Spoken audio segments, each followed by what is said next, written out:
Satu hari satu solat fizik. Let's go.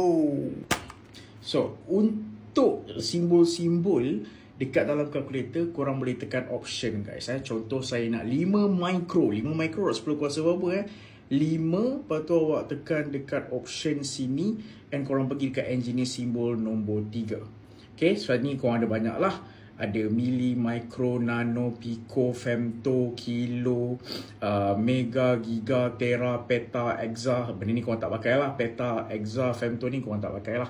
So contoh tadi adalah micro. Micro tadi nombor 2. Tekan nombor 2 and korang tekan terus sama dengan. So dapat jawapan situ 5 darab 10 kuasa negatif 6. Begitu saja. Kalau contoh saya nak nano, 6 nano. Nano tekan option, pergi dekat nombor 3 and then nano adalah nombor 3. Tekan sama dengan, korang akan dapat 6 darab 10 kuasa negatif 9. Santai.